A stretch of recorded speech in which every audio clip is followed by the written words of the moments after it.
Здравствуйте, в эфире новости Центральноазиатского региона. В студии Андрей Рябченко и сегодня в программе. Рустам Эмомали скоро будет президентом Таджикистана. Эмомали Рахмон переписывает Конституцию под сына, снижая возрастной ценз для кандидатов в президенты. Казахстанский парламент попросил Назарбаева распустить депутатов и назначить новые выборы. В Туркмении запретили доллары, сигареты и упоминания о коррупции. Китайский бизнесмен обвинил Рустама Эмомали в вымогании взятки, а таджикских следователей в психических заболеваниях. Киргизский журналист подал иск на сумму в 1 сом против президента. В Таджикистане наконец появилась информация о том, как именно планируется переписать Конституцию страны. По данным неофициальных источников, официальные все молчат, словно ничего не происходит, в редактированном основном законе планируют снизить возрастной ценз для кандидатов в президенты. Теперь уже вполне очевидно, кто и для кого переписывает Конституцию, если принять во внимание, что сыну Эмомали Рахмону всего 29 лет. Согласно пока еще действующей Конституции, президентом может быть выбран человек, которому исполнилось более 35 лет. Однако полномочия Эмомали Рахмона заканчиваются в 2020 году. В это время его сыну будет всего 33 года. Пойти на еще один срок в 2020 году Рахмон не сможет не только по причине прямого запрета Конституции, но и в силу возраста. Ему уже исполнится 68 лет. Кроме того, он и так уже 26 лет глава Таджикистана, переизбиравшийся в нарушение всех норм Конституции, которую он, кстати говоря, уже дважды под себя переписывал. Однако, несмотря на уже почти официальное признание Рустама Эмомали преемником, отец все-таки побаивается сменщика. Для того, чтобы обезопасить себя, он только что принял закон о собственном лидерстве нации. Даже после ухода Пешво Милат будет влиять на политику Таджикистана. Ни одно решение будущего президента или парламента не вступит в силу без его одобрения. Впрочем, пока официальных комментариев нет, и велика вероятность, что Эмомали Рахмон пойдет по другому пути переписки законов, предоставить себе право вновь стать президентом, чтобы дождаться, пока младший сынишка Рустам вырастет. В конце концов, его коллегам по региону Нурсултану Назарбаеву 76 лет, он у власти 27 лет, Исламу Каримову 77 лет, и он рулит Узбекистаном также 27 лет. О том, какие вероятные дополнения будут внесены в таджикскую конституцию, и будет ли поставлен вопрос о ликвидации Горного Бадахшана, о чем проговаривались ранее некоторые чиновники, нам рассказал политический обозреватель по региону Виктория Панфилова.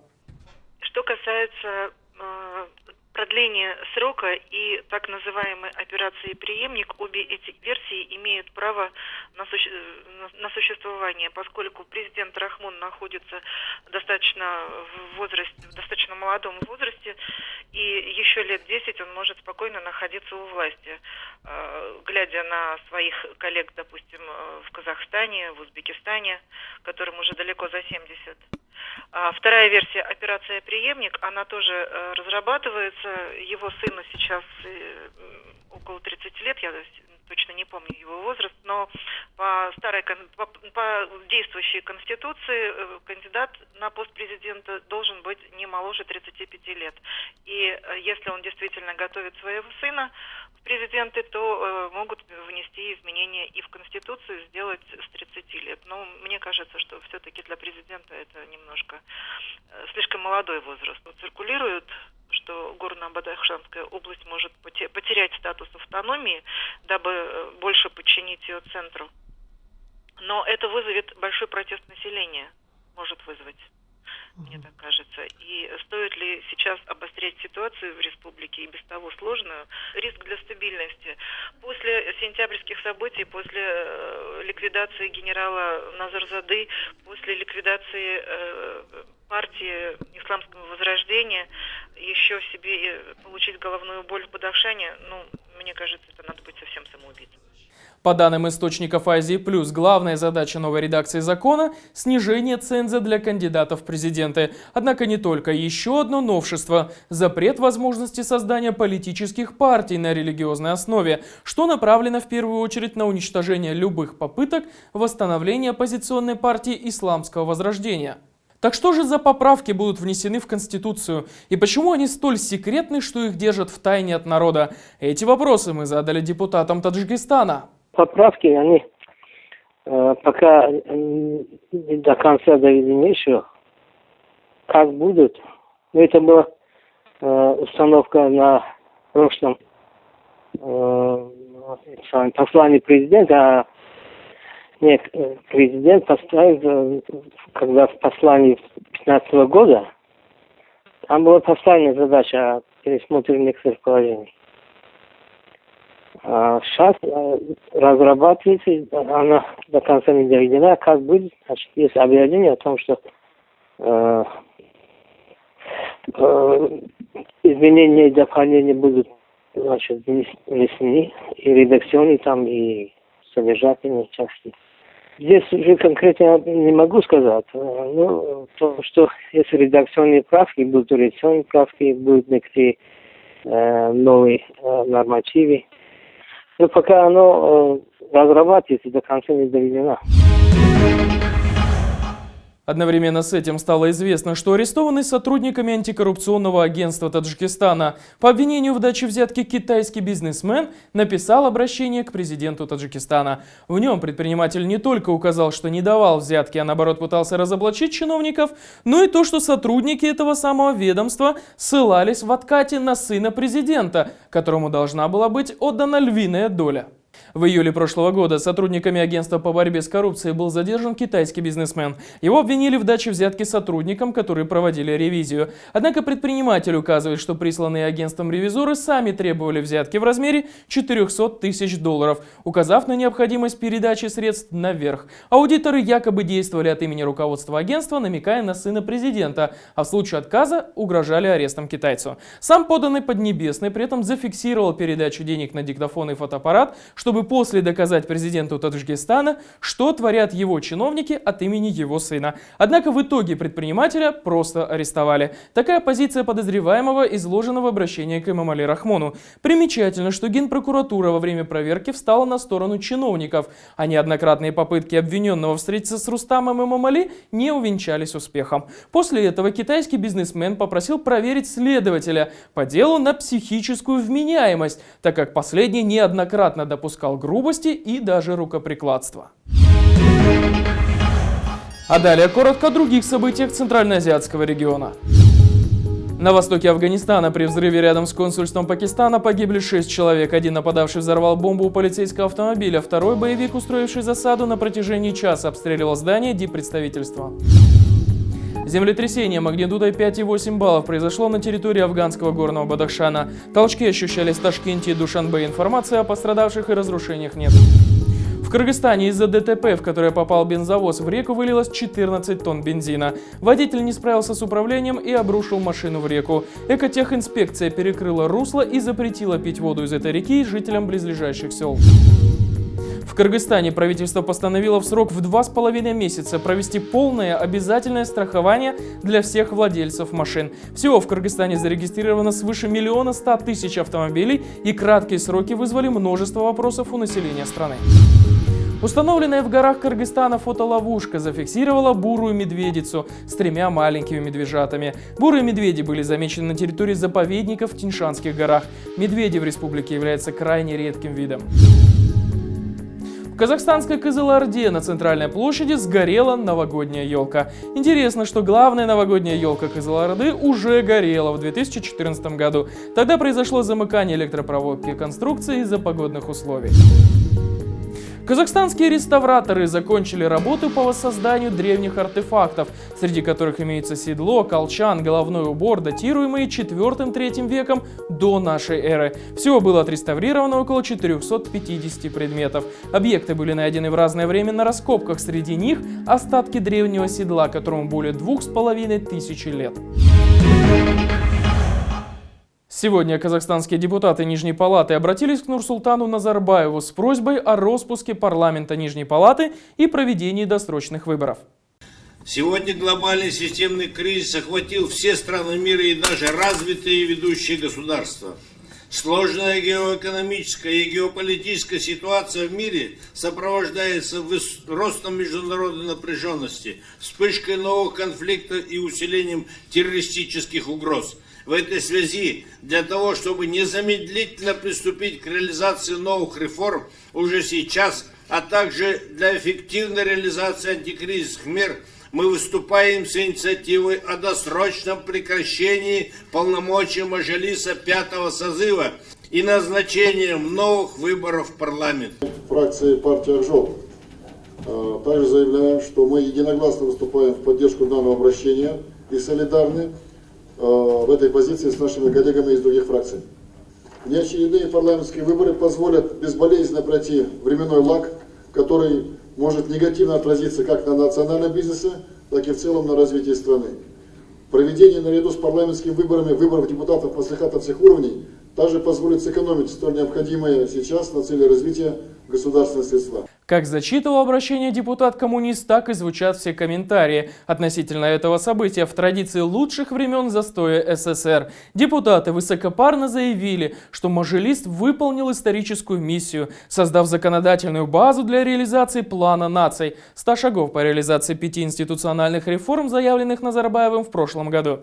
Когда наступает новый исторический период, продолжили в том же пафосе парламентарии, и начинается модернизация страны, политическая реализация по всем направлениям президентских реформ, принципиально важно, чтобы партии получили новый мандат доверия избирателей. После все депутаты единогласно одобрили прозвучавшее предложение.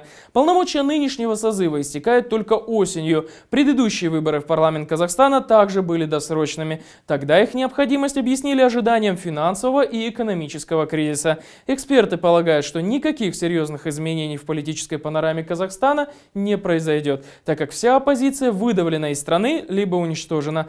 Возможно, выборы нужны, чтобы прошли люди и загружение тех, кто станет преемниками Назарбаева. В первую очередь протеже Дариги Назарбаевой, его старшей дочери, занимающей пост заместителя премьер-министра. Власти Туркменистана окончательно запретили продажу долларов населению. Пока можно их продавать, но, очевидно, и это до поры, пока вся валюта у людей не кончится. Потом, вероятно, будет полный запрет. Интересно, что вместе с долларами из продажи исчезли и сигареты.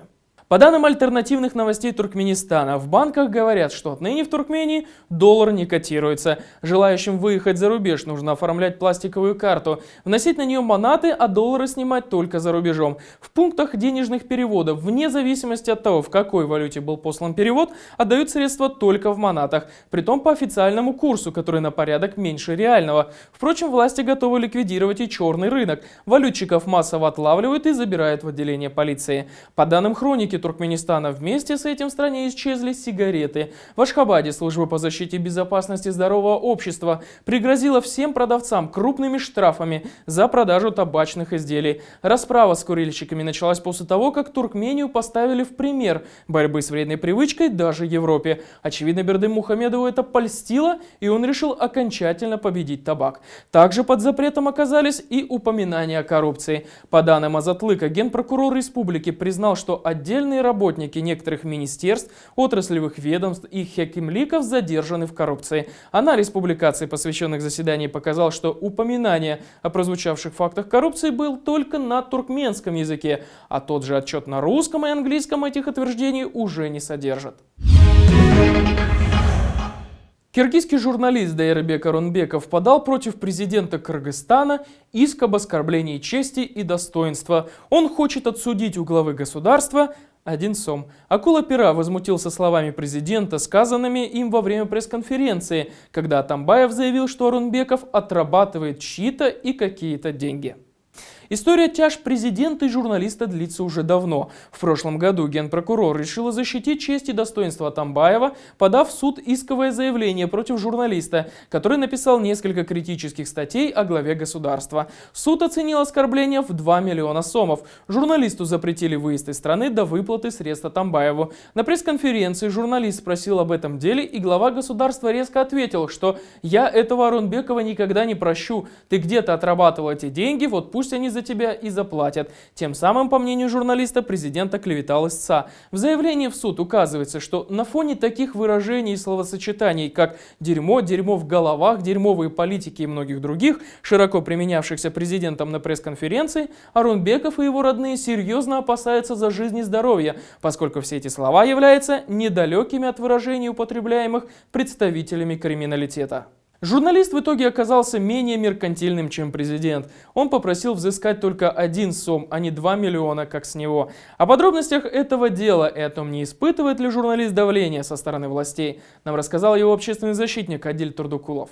Дело против Орунбекова, оно длится уже более года и было инициировано со стороны президента и Генеральной прокуратуры, которая посчитала, что он ущемил честь и достоинство президента. И эта сумма вначале была 1 миллион сом, потом 2 миллиона сомов. Даже хотели возбудить уголовное дело в отношении Орунбекова. Но потом суд первой инстанции, второй инстанции приняли решение о том, чтобы он такую непомерную для нашей страны сумму гражданина, да, он возместил в отношении президента и не только эту сумму, но и за свой счет дал везде опровержение, даже не в том издании, где он опубликовал, а даже во всех известных средствах массовой информации, включая все национальные телекомпании, которые есть у нас в стране. Конечно же, это невозможно. И мы расцениваем это как политическое давление, административное давление на журналиста и как предупреждение для других свободомыслящих журналистов, которые не боятся высказывать свою точку зрения. Я сомневаюсь о том, что судебные инстанции будут на нашей стороне, потому что все решения, они исходят, по сути, вот именно политического характера, с Белого дома. Но тем самым хотим показать, что судебные решения в нашей стране, они действительно зависимы, и на конкретном примере это сделать. А в отношении того, почему 2 сома, потому что по сому именно конкретно с президента и Фарида Ниязова, который еще руководитель его аппарата, который еще более в грубой форме употребил о том, что вот они используют какие-то деньги и берут от кого-то. Честь и достоинство человека, оно определяется большими суммами денег, как думает об этом президент. И для нас эти понятия бесценны, поэтому такая символическая сумма была определена. С вами была новостная служба Центральноазиатского телеканала. Мы говорим то, что иные предпочитают умалчивать. До следующей встречи.